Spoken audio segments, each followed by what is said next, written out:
हाँ, आज का नेक्स्ट क्वेश्चन है which of the followings are non polar.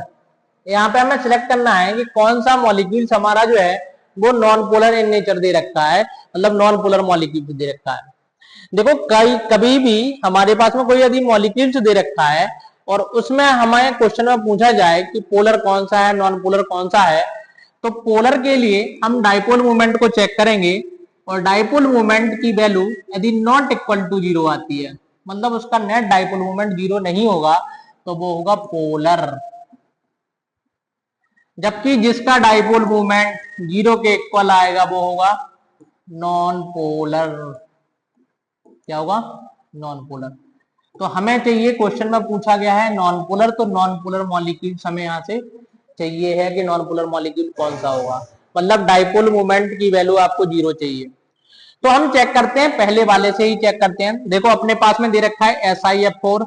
तो SiF4 जो होता है वो टेट्राहाइड्रल मॉलिक्यूल्स होता है और एक रेगुलर ज्योमेट्री है, क्योंकि इसके पास में कोई भी लोन पेयर प्रेजेंट नहीं है।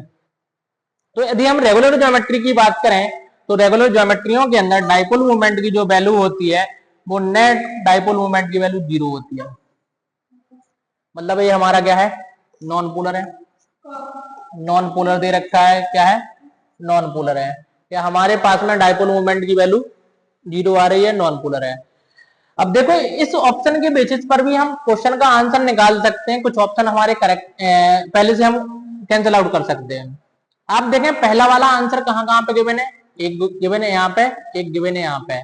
इसके अंदर पहला वाला नहीं है, तो ये हमारा क्या हो जाएगा? Cancel out. अब देखो अपने पास में ए और डी में से हमें सिलेक्ट करना है कि हमारा करेक्ट आंसर कौन सा है। इसमें भी देखो आप कि फोर्थ वाला जो ऑप्शन दे रखा है, मतलब फोर्थ वाला जो है BF3, वो हमें चेक ही नहीं करना, क्योंकि दोनों ऑप्शन में वो पहले से दे रखा है, मतलब वो भी हमारा क्या होगा? नॉन पोलर ही होगा। और देख भी लेते हैं BF3 की जो स्ट्रक्चर्स होती है वो होती है ट्राइगोनल प्लेनर, और इसका भी नेट डाइपोल मोमेंट जो आता है वो किसके इक्वल आता है? 0 के इक्वल आता है। हम चेक करते हैं सेकंड और थर्ड में कि कौन सा अपना करेक्ट है। तो हमने यहां से देखा कि यदि हम SF4 को देखें, थर्ड को, तो हमारे पास में SF4 की जो ज्योमेट्री बनती है कि सल्फर के आउटर मोस्ट शेल में 6 इलेक्ट्रॉन, 6 में से 4 फ्लोरीन सिंगल बॉन्ड के द्वारा अटैच होंगे, जबकि एक हमारे पास में बचा रहेगा क्या? Lone pair. और जब लॉन पेयर प्रेजेंट होने के कारण ये जो ज्योमेट्री आएगी वो रेगुलर ज्योमेट्री नहीं आएगी, वो एक इररेगुलर ज्योमेट्री होगी। और इररेगुलर ज्योमेट्री का जो नेट डाइपोल मोमेंट होगा वो नॉट इक्वल टू 0 होगा। जब नॉट इक्वल टू 0 होगा तो ये हमारा क्या होगा? पोलर मॉलिक्यूल्स होगा, मतलब ये हमारा आंसर नहीं है। तो आप तीसरे वाले को कट कर दें कि तीसरा वाला भी हमारा आंसर नहीं है, मतलब करेक्ट आंसर कौन सा है? पहला वाला हमारा करेक्ट आंसर है। एक बार हम XCF4 की भी ज्योमेट्री को बना के देख लेते हैं।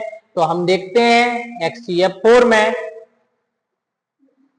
हाइब्रिडाइजेशन तो अपना sp3d2 मिलता है, जबकि शेप हमें मिलती है स्क्वायर प्लेनर, जिसके कारण इसका जो डाइपोल मोमेंट है वो 0 के इक्वल आ जाता है। क्या आप वेक्टर सम को देखें तो इसका जो वेक्टर बनेगा वो लेस इलेक्ट्रोनेगेटिव से मोर इलेक्ट्रोनेगेटिव की तरफ, इसका भी लेस इलेक्ट्रोनेगेटिव से मोर इलेक्ट्रोनेगेटिव की तरफ, इसका भी इधर से इधर की तरफ, ये इसका इधर से इधर की तरफ।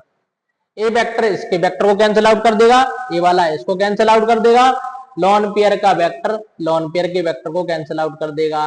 तो इसका जो म्यू नेट आता है वो 0 के इक्वल आता है, मतलब ए क्या है हमारा? नॉन पोलर है। क्या है? नॉन पोलर है। तो हमारा करेक्ट आंसर जो होगा वो ए वाला होगा। ठीक है, तो इस तरीके से हम आंसर को कैलकुलेट कर सकते हैं।